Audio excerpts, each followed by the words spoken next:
everybody. Welcome to the Santita Jackson Show, the second hour. Oh, boy, we've got a lot to talk about here on AM 950 Radio, the voice of progressive Minnesota. The voice of progressive Minnesota. Please go to am950radio.com. We're streaming there. But also, come on over to the Santita Jackson Show YouTube channel so you can be with Andre and Robert and so many of the morning stars as we really take apart these issues. You want to be a part of their conversation. What a wonderful community we have. So please go to the Santita Jackson Show YouTube channel. Like and subscribe and share the show. Everybody share the show with at least one person, please, today. And go to the Santita Jackson and Friends page on Facebook. If you go to the Santita Jackson page, I can't accept any more friends. They put a limit. So what I need you to do is help me out. Go over to Santita Jackson and Friends, and I can be a friend there. Otherwise, they kick you off. That is not what I'm doing. That's what Facebook does. I'm on X at Santita J. So please become my friend over there as well. So let's get right to it. Okay, now the table has been set. And we now know what the Democratic ticket is going to look like, what the Republican ticket is going to look like. You know, you've got former President Trump and Senator J.D. Vance on one side. You've got Vice President Kamala Harris and Governor Tim Walz on the other. And so all kinds of things are coming out about everybody now. And that's the way it works because this is the nature of politics. And quite frankly, J.D. Vance is someone we've known as a novelist, really. We've not known him in public life. And of course, he is being scrutinized in another way because he is the vice presidential nominee, as is Governor Tim Walz. So everybody, don't be faint of heart because you're going to hear all kinds of things about everybody. Just practice your due diligence and do your own investigating, and you will make a good decision, I think, about whom you need to vote for, or should I say for whom you need to vote, in case any of my teachers are listening. So there you go. Let's talk about that. Let's talk about, really in particular, the vice presidential selection. There's one of the things that many of us on this panel noticed, and that some people who were really observant noticed, was this. There was, number one, let's set the stage, Philadelphia. Philadelphia was what an opening for the Harris Walz ticket. But it was kind of clear to me, I've been in this space a long time, I know how these things go, that it seems like Josh Shapiro had the inside track. It really does. He was in Philadelphia. You have the mayor of Philadelphia, who's a very, very strong mayor and tremendously popular, too. She was doing one of the introductions. Senator Fetterman was doing one of the introductions. And it seemed like there had been a tarmac paved and a hangar built for the Harris Shapiro ticket. And a funny thing happened along the way to the forum. People like Sam Rosenthal and Roots Action and many other progressives said, whoa, hold on, wait a minute. We need VP unity and we need a consensus candidate. Now, we've already had a process that has been expedited, and that's really been kind of perverted, if you will. And I don't mean it in a bad way. You got a candidate who wasn't in the primary, right? You had a president who said after a bad debate, after several weeks of incoming fire, I'm not going to, and he didn't say it on camera. He wrote something on X and said, I'm not going to stand for the nomination. You were like, whoa, hold on. It's just been the past 5 or 6 weeks have been a whole lot. So that having been said, now we have then the vice presidential sweepstakes on that side, on the Democratic side. You're trying to figure out, okay, well, out of all of these people across the country, who can she choose? Just whom? Well, then at the top of the list, at the top tier, you saw Senator Mark Kelly from a border state, Arizona, and astronaut, married to a former congresswoman who survived a catastrophic shooting, and she's flourishing. You have Governor Josh Shapiro, someone who's well known in Philadelphia, and took that energy and became the governor of the state. and was able to pull people from across different ideological lines to become the governor. Didn't know a lot about him, but we knew that we kept hearing he is very, very popular and very viable. And we need Pennsylvania, but we also need Arizona. Then we heard about Tim Walz. We said, who is that? We have Minnesota. Huh? Well, ultimately, he was the person who was chosen, but everybody thought it was going to be Josh Shapiro. And he became like the lightning rod. It was a campaign. No, it better not be him. It ought not be him. If you have him, he will open up, he will drive a wedge into the party. Now we've already have some unity around Kamala Harris. Don't drive a wedge into the party, because you've got to understand he's got some positions with which many of us disagree. So we've got Attorney Mark Fancher, National Conference of Black Lawyers, Ariel Gold, Executive Director of the Fellowship of Reconciliation. Wow, do we need you here today? And Texas State Representative Ron Reynolds, who is also a delegate to the Democratic National Convention. So that is interesting. But we're going to start with you. Okay, from Roots Action. Sam Rosenthal, I had you on last week to explain VP Unity, to explain this campaign, to explain why, you were focusing on Josh Shapiro as a non-starter. And you explained why, but I think it has a fresh context, because as soon as he gave that stem winder of a speech a couple of days ago, people said, wait a minute, I think she chose the wrong one. Now, fortunately, Tim Walz did not disappoint. But Josh Shapiro's got something special. I think we all have to acknowledge that, Ariel. I mean, we just do.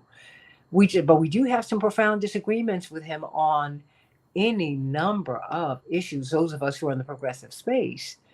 And it seems like the Harris team listened. And to that, I give them credit. It's not, they didn't listen to James Carville, who said, tell the far left to F off. She said, no, I can't do that.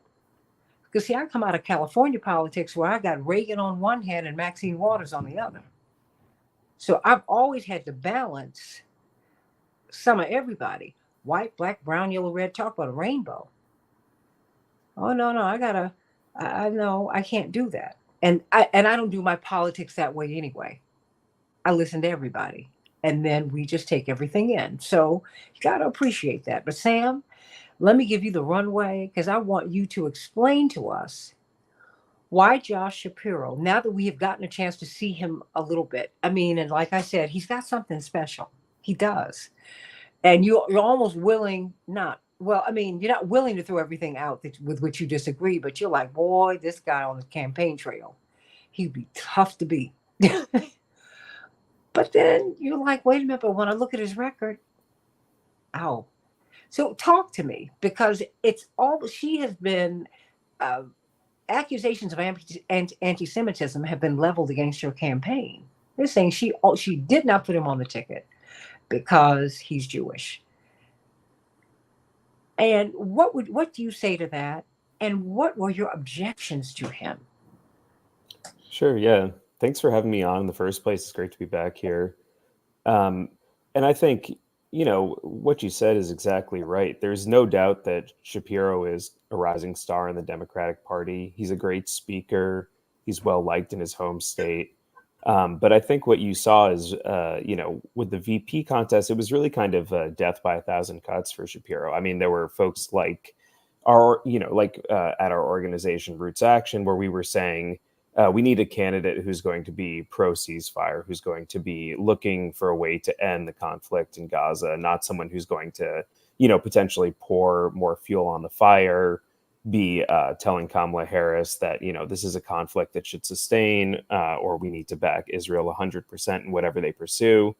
And that was our objection to Shapiro. And I think you saw a lot of folks from the uncommitted movement making those same objections, many across the progressive spectrum making those, lodging the same complaints about Shapiro. But then also you saw opposition from other quarters. There were people who were opposed to his embrace of school vouchers, which is really sort of a Republican right-wing solution, quote, solution to our education crisis. Uh, you saw that there were people who objected to his sort of opportunistic, self-promoting stance. And I think this is actually something that, John Fetterman, we're no big fans of John Fetterman at Roots Action, but it seems that he sort of got to the Harris campaign and made the point to them, hey, Shapiro is a bit too personally ambitious, and you might want to avoid having this person on your ticket. So it was a mix of factors. It wasn't any one thing, but I think certainly Shapiro didn't do himself any favors with the progressive flank of the party when he was so ardently going for student protesters who are exercising their First Amendment rights, going for university professors for daring to tolerate free speech on their campuses. And it seemed like it was a mix of different critiques, different factors, and some reservations about kind of his personal ambition that doomed his candidacy for VP. This go around, I mean, I'm sure we'll see a lot more of Josh Shapiro in this party. And this probably isn't the last office he's going to seek within the Democratic Party. It seems very clear that he has ambitions to be president. So this is just the first go around for Josh Shapiro on the national stage, I think. And then when it comes to criticisms about this being anti-Semitic are just totally unfounded. I think these were really legitimate criticisms of his politics and his policy. A lot of the people who were opposed to Josh Shapiro were the same folks who were backing Bernie Sanders really ardently in his last two presidential campaigns, who's, probably the most visible Jewish politician in the country. So that's a completely absurd critique. I think what it really is folks who were, had their personal ambition tied to Shapiro's rise and are upset he wasn't picked for personal reasons, political reasons, folks who, still think an Israel right or wrong policy is the one that the U.S. should pursue. And they're upset that Shapiro's lip service to that position was one of the factors that doomed him. So the anti-Semitism charges are totally unfounded, I think. But they're very real. I mean, because you could see like Jake Tapper and Dana Bash, they were incredulous that he wasn't chosen, and they've never been shy about their support of Israel. And everybody has their right. Look, no one comes into any space without opinions. State Representative Ron Reynolds, Attorney Fancher, Ariel Gold. Everybody's got their opinions, although I do have another expectation, at least of journalists. I expect you, and I'm not a journalist, I'm a talk show host, but I seek to be fair. But and they're not the only ones. I mean, it seemed like there was this fusillade of criticism, and anti-Semitism was in it, but also it was she has made a mistake. And if we lose Pennsylvania, she made a mistake, and we will lose the presidency, right, Ariel? Because she made a mistake. Oh, she can't make good decisions. And that's why I wanted you to lay out for us, like his position on the student protesters. What is it? Because we've heard that he compared the student protests and protesters to the KKK. I mean, can you help us with? I mean, just what is it? Just what else is? I mean, just kind of dig down a little bit on what was objectionable. What gave you cause to pause and say, no, he's not the guy. Sam Rosenthal. Yeah, I think that it's all of what you just said, and we're at this moment where, as you were discussing earlier, we don't really know what to expect exactly from a Harris presidency. Mm-hmm. She was hidden a bit as VP. I think that was the Biden team was worried that she would overshadow Biden. So we didn't see a lot of her politics on display. We saw, different assignments she was given by the Biden administration, but these weren't always the best assignments. I mean, they gave her some tough tasks, and we didn't really get a good look at what her personal politics might be like as president. So the VP selection process was really a way for her to telegraph a bit what her politics might be. And I think that there were these distinct routes. Are we going to tack more moderate towards kind of the right of the Democratic Party, and are we going to try to get, these mythical, moderate, undecided voters into the fold, or are we going to tack a bit more to the left, go in a more progressive direction, and try to really excite the base, galvanize the base? And I think that that's why we were watching this so closely. We really wanted to see what tack will she take, and will she be responsive to activist pressure? Will she be responsive to what the grassroots is saying? And I think in this case, there's some evidence that she was, and that to me so far is the most encouraging thing that we've seen from Harris herself, and from what a Harris presidency might look like, is that it does seem that people like Roots Action, people like the Uncommitted movement, putting their finger on the scale a bit, had some effect on their selection process, and we were able to influence this VP decision a little bit. So looking at Shapiro again, I think we just felt like this is someone who's not going to have her back if she wants to work towards a ceasefire in Gaza. This is someone who's not going to have her back if she wants to say to Netanyahu, you can't pull us into World War III. We can't have a war with Iran, a war with Lebanon, a war with Palestine, and expect the U.S. to have your back here. We know that that's a recipe for conflagration. And we weren't sure that Shapiro would be someone who would back her in those efforts. We're not sure Walz will be either, to be clear. This isn't someone who has, from our perspective, a pristine, pro-peace record in the Middle East. It's not really, his record is sort of threadbare when it comes to those things. He hasn't, worked a lot in the foreign policy space. But Shapiro was a much more known quantity that we really disagreed with on these issues. And that's what it came down to for us. The politics that he was sort of foreshadowing, especially on the foreign policy front. And we knew that we had real disagreement with those politics. So it was, it was based in the issues. It was based in his track record. It had nothing to do with him as a person. Our opposition was really to his politics. Well, Ariel Gold, because you have been quite forward and vocal and specific, like Sam Rosenthal and others, about your objections to Josh Shapiro. And so you and I were talking, just, wait a minute, she's having to explain this. And one of the things Sam Rosenthal from Roots Action that they're not exploring is what Senator Fetterman said, which is he's so ambitious. And you could see that from his speech. You better watch this because, when you get into these power spaces and the state representative, Ron Reynolds, it's like a Game of Thrones. Okay? Don't act like everybody's just walking in and doing kumbaya. That is not how this works. People are jockeying for position. Some of the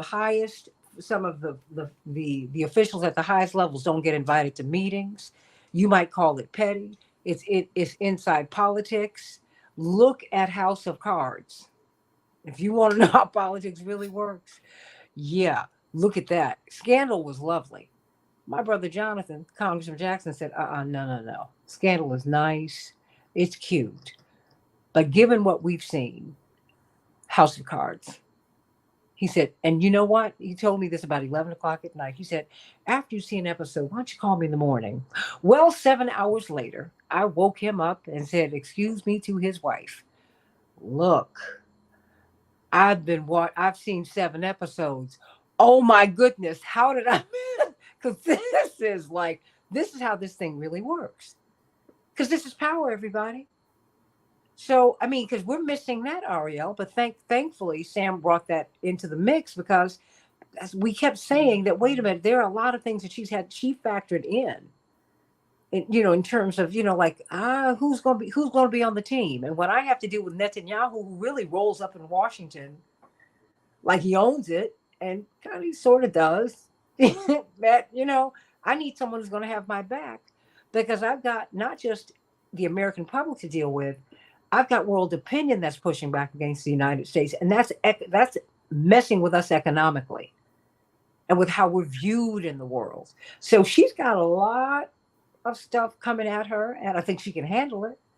And Sean, we think she made the best decision. But what we're trying to do is dig down, because as you see these journalists, Ariel, say really, because a Republican talking point is that she made an anti-Semitic move, and it's not true. Because look, if you looked at the rally, you can see Ron, he was the choice. Because if you're trying to get Wisconsin, if you're trying to get Michigan, why didn't you have Gretchen Whitmer there? Why didn't you have some Wisconsin officials there? No, that was a Pennsylvania rally. That was his national rollout. Something happened. So Ariel, take it away. I know you got a lot to say. Yeah, I first of all, I want to agree with Sam, and I want to say what a incredible moment for all of us as progressives. And I know we are scraping the bottom of the barrel sometimes.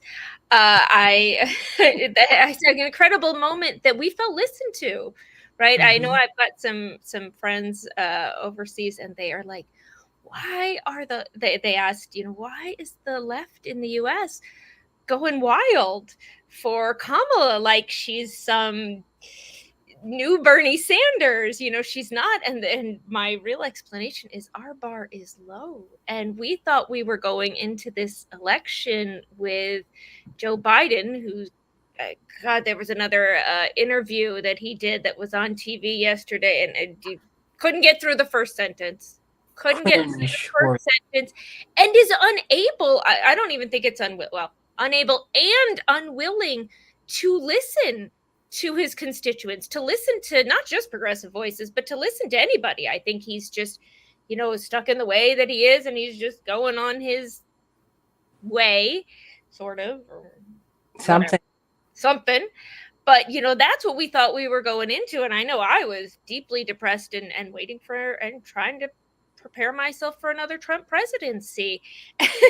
So, first of all, I want to say the bar was low for us. And, and we took this not just with stride, but we welcomed it. And I think when you welcome something, that you create your own opportunities, so that we were able to go to her not just with anger and hate and your cop Kamala and your genocide Kamala and so on, but we were able to wait a minute, because that's a non-starter. That's a non-starter. These are human beings. When you come to them with all of that, that's why I'm like, y'all, you come into folks with all of this vitriol, you're not going to get anywhere. And we were able to go to her with hope and respect, and say, this is what we're working on, and we're working hard on this, and we want walls. And she gave that to us. And obviously for so many reasons, and I was the one that brought up yesterday, let this woman make a decision. We don't have to assume that she couldn't make a decision, that if she made that decision, it's because of anti-Semitism. My God, I don't think that our male candidates have gotten this kind of, you can critique somebody's choice for but this accusation, this idea that she didn't make this decision out of her own strategic skill set, it's just misogynist. But so we have this moment where we feel listened to. And I'm going to say something really might be unpopular with a lot of my folks, but there was a thing yesterday at her rally in Detroit. It was interrupted by some folks upset about Gaza, rightfully, and I can't condemn anybody in that kind of pain, with family being killed, not being. Well, look, you've been one. Let me say this about you. You can't say this themselves. Stop. You can't say this about yourself. One of the strongest proponents for Palestinian rights that I know of in the modern era has been Ariel Gold. So stop. I will stand. But I understand the pain of yelling out. But I will stand in front of you. I'll stand in front of you on that. I will, because I don't know, because I don't want anyone to come at you with that, because it's not fair. Thank you. So her response was, she said, if you want Trump, keep saying that. Otherwise, I'm talking. And obviously, I wish she had been able to make a more empathetic response in that moment and said, I hear you. What's happening in Gaza is a tragedy, and I'm talking. But, That's that hot moment in the middle of a rally. And what she did instead is she said, I'm talking. Have some respect for that. And at the same time, let's not forget she had just met with folks in Michigan, with uncommitted folks, with folks to talk about this. And so yes, I wish she had done it with a little bit better, with a little bit more grace. Yeah. And I don't fault her for it. I don't think this should lose her votes in Michigan. And I think as a woman, she's in a tough position. The only other woman we've had run was Hillary Clinton, and that was a whole different, thing. And I applaud her for asserting herself and for not taking that and saying, like, don't interrupt my rally. Mm-hmm. Yeah, I mean, I hear you. I mean, because I wish she had handled it more deftly. I wish she'd done it a little bit better. Yeah. And I don't condemn her for it. Yeah, I wish she had. And I am glad she that, put her foot down. Yeah. What did you say? I am glad she put her foot down. Mm-hmm. I think if she had gone into just letting that turn the conversation and, responding to that entirely right then, Mm-hmm. I think it would have hurt her. And she's got to think about more than that contingency. She's got to think about this Mm-hmm. whole election and how she's being branded and the attacks that are coming. So I am glad that she put her foot down. Well, and and that is a calculation because, mind you, that's when you're moving from the activist space to the candidate space. And I saw Reverend Jackson have to do it, although he didn't move that far, but he has a different kind of experience, and he's a minister also, because and hopefully she can look at that and say, okay, now there's another way. I can put more empathy on this because you're dealing with people whose relatives are over there. Right. I can't correct. Yep, I can't grandmama's over there. And I hope she now, finds a moment to recognize the empathy and make sure that that's known. Mm-hmm. But I also, I don't think this should lose her votes. And I just don't condemn her for it. Okay. I mean, and so when people levy, or should I say level, the charge of anti-Semitism, because you didn't choose a superstar on the rise, quite frankly, like Josh Shapiro. I don't look down, Ariel. Look up at me, girl, because I know she is like, don't say this to me, don't say this. But I mean, no, look, people go on their first impressions. You even had Jake Tapper. Someone who could not be further from the Black experience than Jake Tapper, and I like him, even though he takes some positions that make me go, "Ooh, no."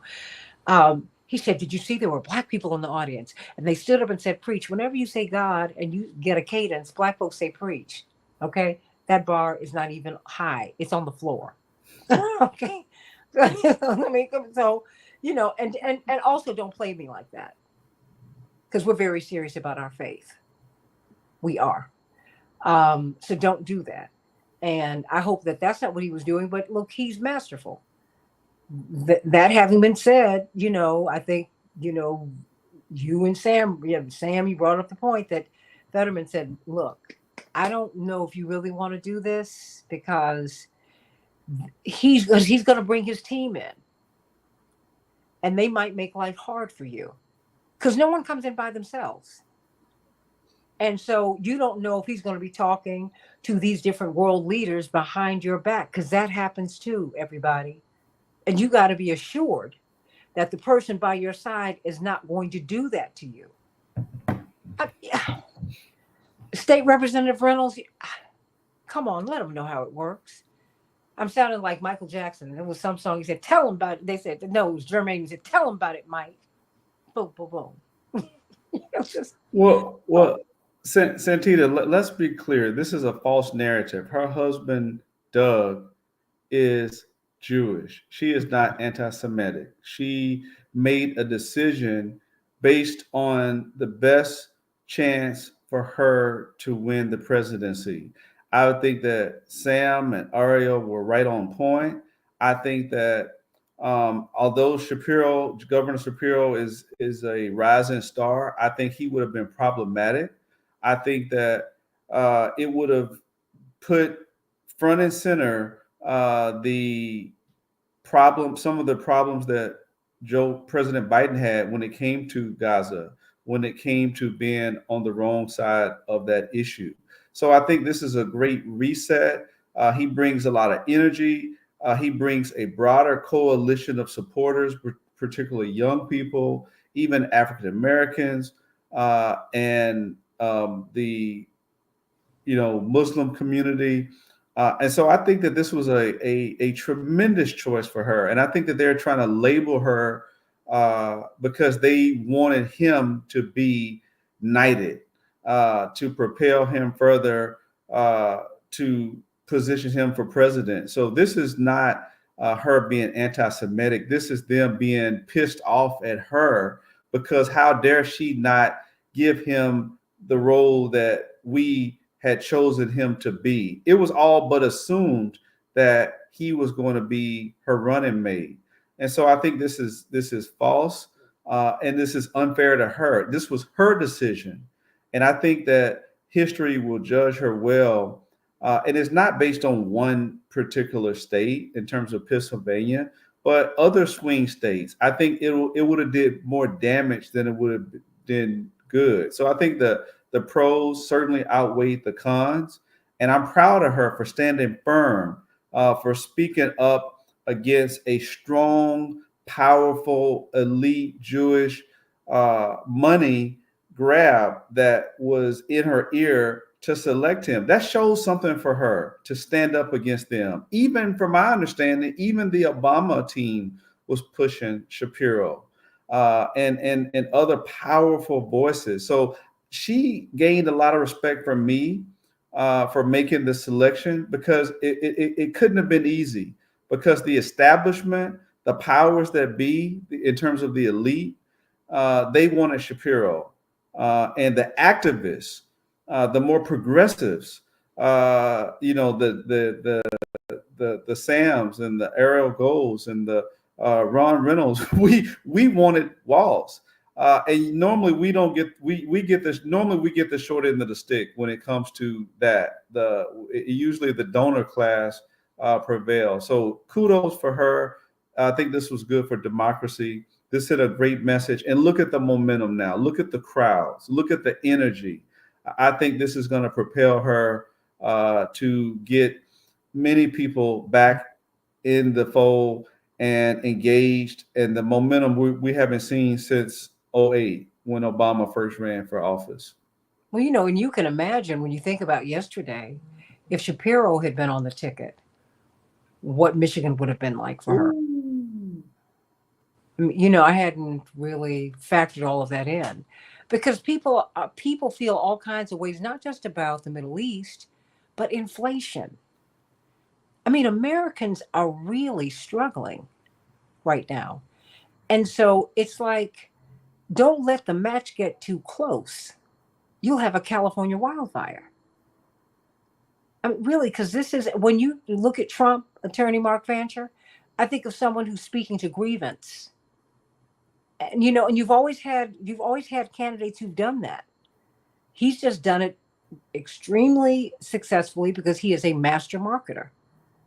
And I think we have to be clear on that. And if you're not clear on that, and also if as we look at her crowds, Trump draws crowds like that on a regular, everybody.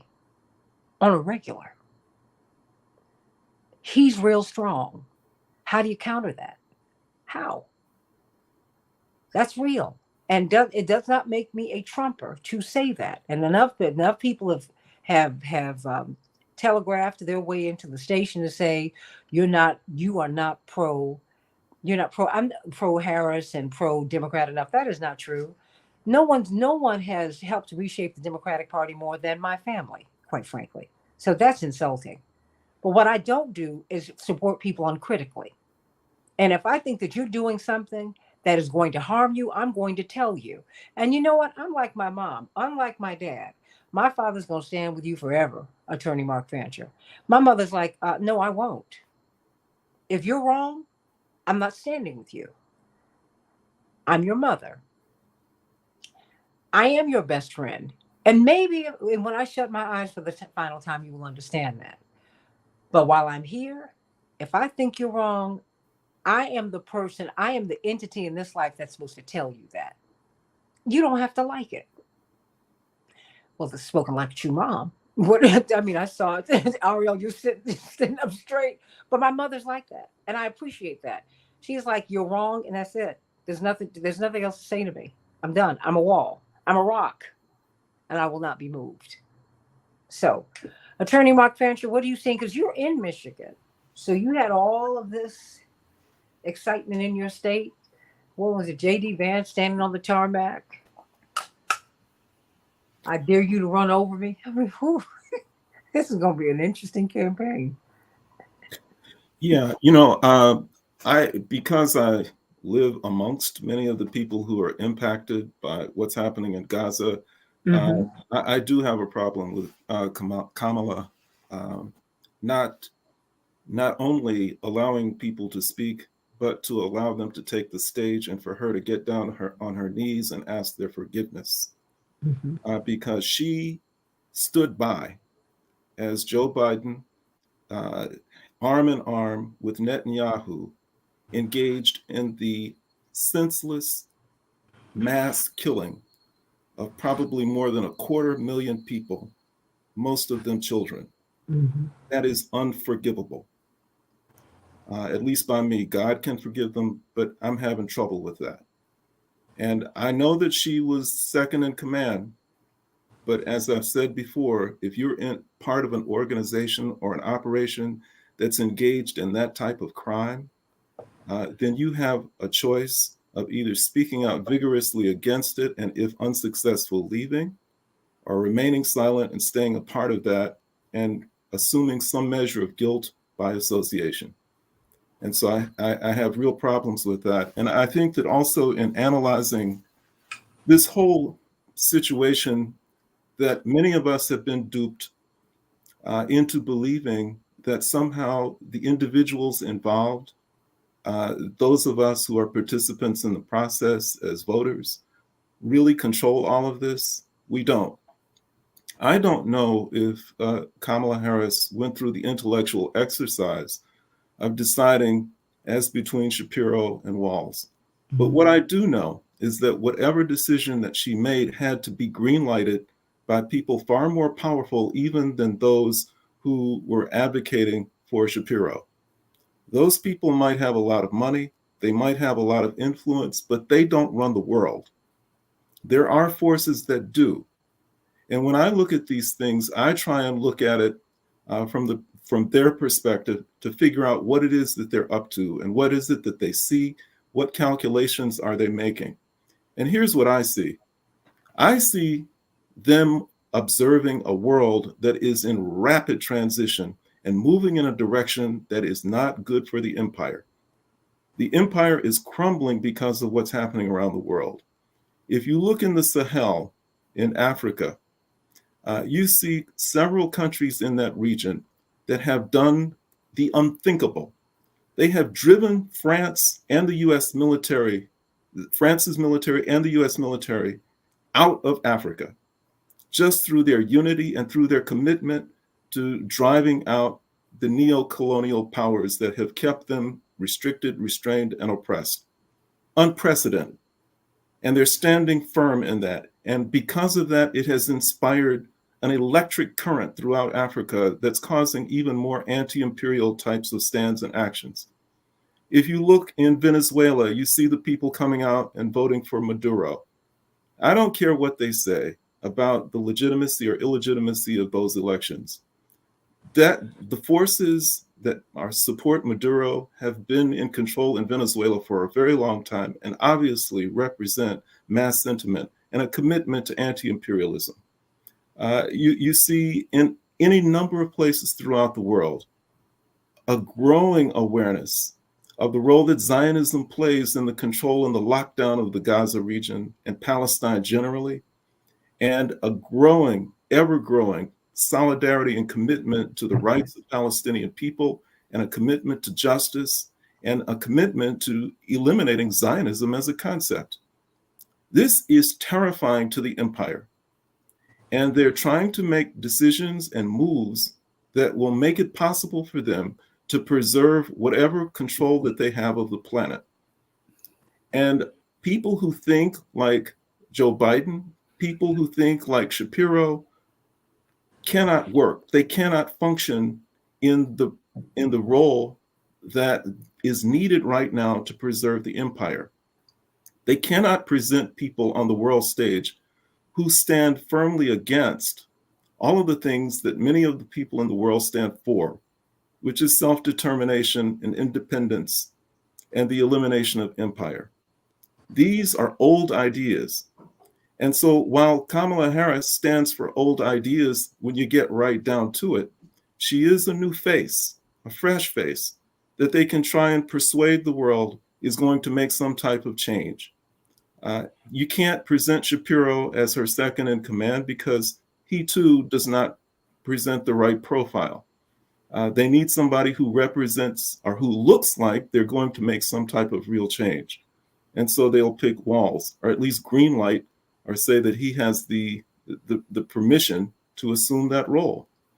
And so they're positioning these two people, they're setting them up as people who are promising a change that they can present to the world as a progressive new force that represents the United States of America and the empire that sustains. I mean, the United States is a country that sustains the empire, so that they can continue to try and do business as they always have. And it's for that reason that I say, as much excitement as this ticket is generating, these two are going to break your heart, because ultimately they can only do what they're allowed to do. I can't speak to them as individuals. They may have the best of intentions. They may want to act out and make real the rhetoric that they present during the course of the campaign. But if what they try to do is in conflict with what the empire wants, they will be shut down. And in the course of doing that, they will frustrate us yet again. And it's for that reason that I continue to urge that we not place our hope in individuals, but that we listen to God's voice and place our hope in principles that we hold dear and that we know are necessary for the preservation of humanity and for the salvation of the world. And that our campaign continues beyond the election, not for individuals or politicians, but for ideals, for values, and for principles, which ultimately are going to place us squarely in conflict with the empire. And that conflict is not going to be pretty, but it is necessary, because those forces have been the cause of so much pain, incalculable suffering throughout the world, and it must be eliminated. Well, Daniel Perez, who says, I'm Mexican and the USA is also looking for Mexican oil and resources, he said, I so agree with you. And and Daniel said 100% she will be like Obama 2.0, because, I think that we have to understand that what ends up happening, before you go, State Representative Ron Reynolds, I want you to share your thoughts. I mean, what ends up happening is we do invest in people, and we have gone past policy, because since she has become the nominee, we've not had an interview. So, and Ariel Gold, Sam Rosenthal, Attorney Fancher, I'm with you. I'm beyond your feelings, because it's like when you go into office, you're not as free. I mean, you're just not. I mean, there's some text I don't even send to my brother. He's like, oh, you can send me anything. No, I can't. You are now a federal official. So, no, I'm not going to do that, because I know you're my brother and you don't like for me to call you congressman in person. I get it. He's like, remember, I'm your brother. I'm like, I know that. I know this. But when I got it, Johnny. Yeah, baby, I got it. I got you. And, I know all I asked you for my birthday was make me some fried fish, and you did that. And thank you. Okay, got it. But everybody has different roles, right? And so, I mean, help me, because I think that what Mark just injected into this discussion was some realpolitik. And I saw you shaking your head, Ariel Gold, because, Sam, this is the reality. That's why I said, House of Cards, Game of Thrones, that's politics, everybody. Because so you got to get over all of this. There's no one person who makes a decision. And don't think, the last person to try and make unilateral decisions was John Kennedy.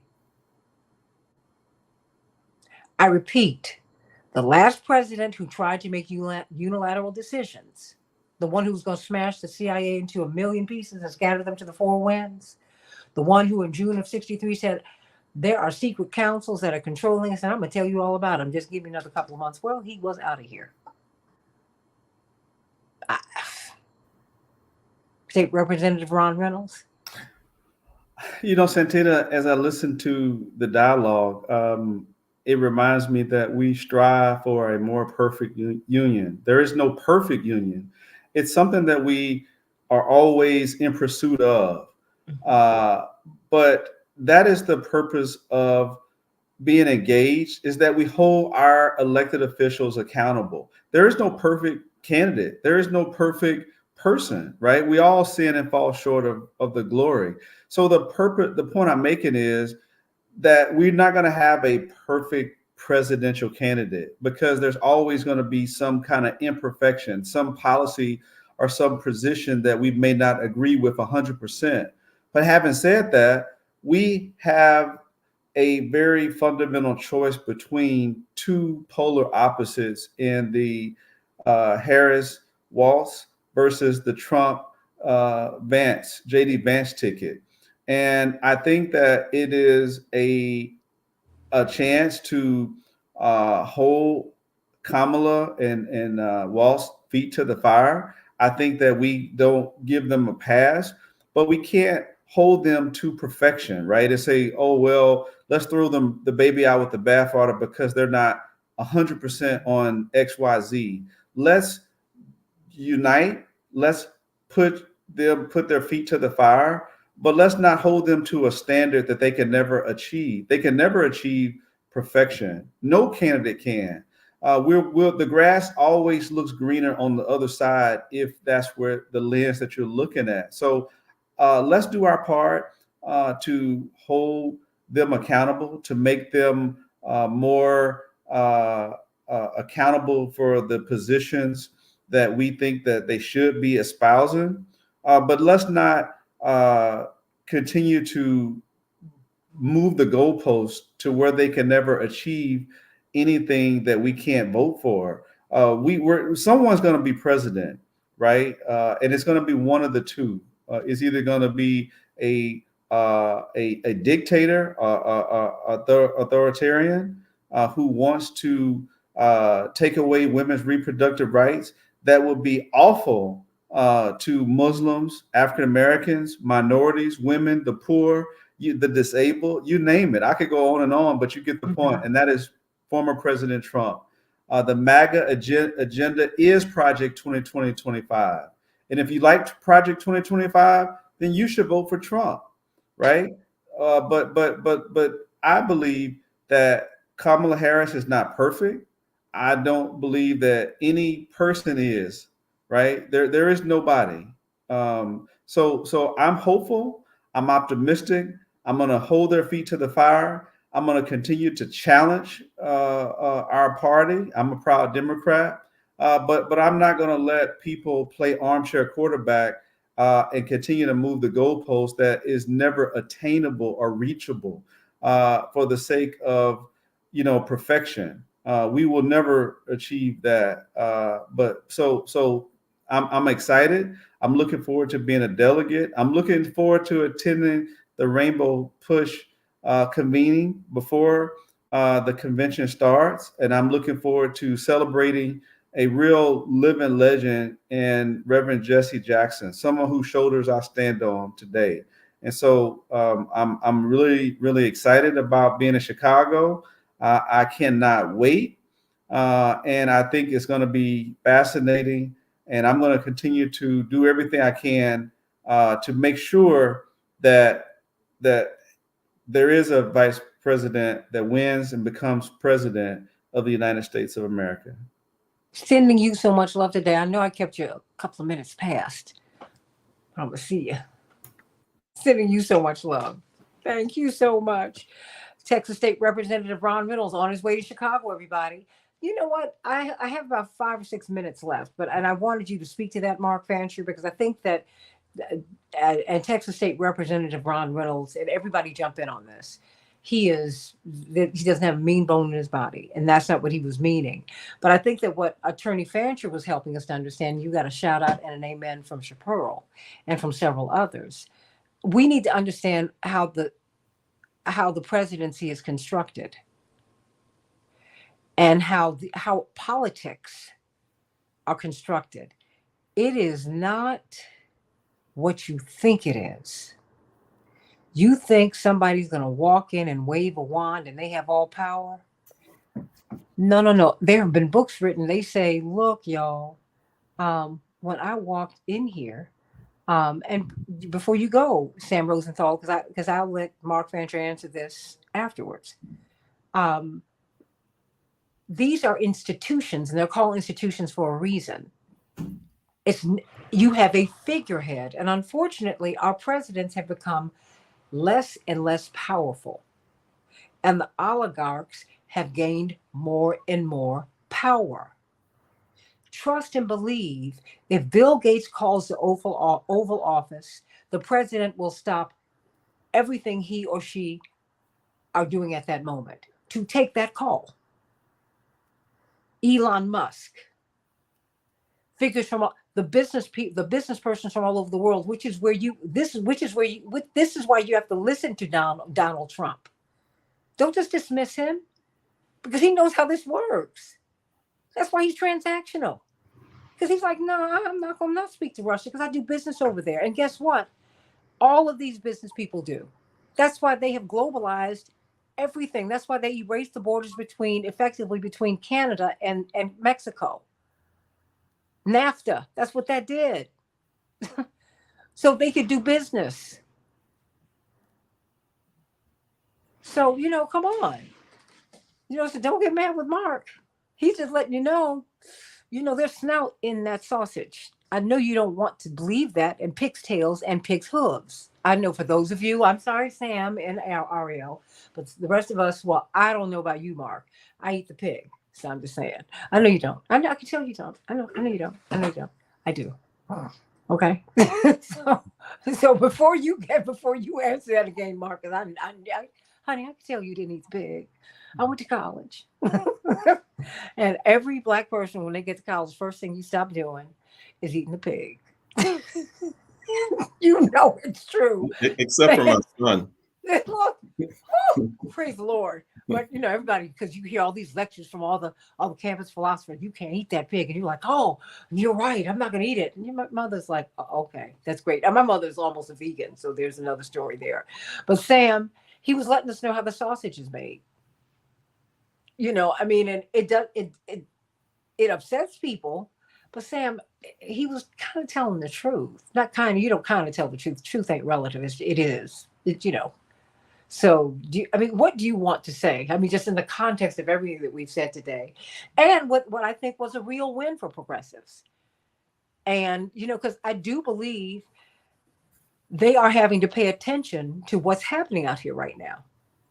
They do. Because, and that they weren't hecklers. These people were they were saying, look, don't ignore me. My grandmama and granddaddy and my cousins over there, those who are still living. But you have other people hurting about a lot of things in America, and Americans are not being quiet now, Sam. So what say you? Yeah, that's right. My most optimistic take, I think, is that this is kind of the dialectic of progress, right? And we're going back and forth. We have a very finite amount of power here, progressives do in the US. And we're doing what we can to try to influence the process. And what we can do is sometimes really not that much. I feel I would be remiss in not mentioning Cori Bush's loss on Tuesday. This was someone who was one of the few working class people in Congress who came out of the Black Lives Matter movement, who is a real champion for people in her district, and just got totally wiped out in one of the most expensive congressional primaries we've ever seen in this country. So, it's a real tragedy that a small group of donors were able to knock someone out who was popular in her district by running ads that actually had nothing to do with the issue that these donors cared about. So, we have to be clear-eyed about how much power we do have. And it's true that it's no secret. I think most Americans know billionaires in this country have far too much power. Power is concentrated in the hands of a very small number of people. And the best thing that we can do as, ordinary folks, as people who are progressives, is to just stay organized and keep talking to each other and keep building our networks. Most people agree with us. The policies that we want to see enacted are really popular. They're things that would make people's lives better, and they know it. But we have to think about what the impediments are to our progress.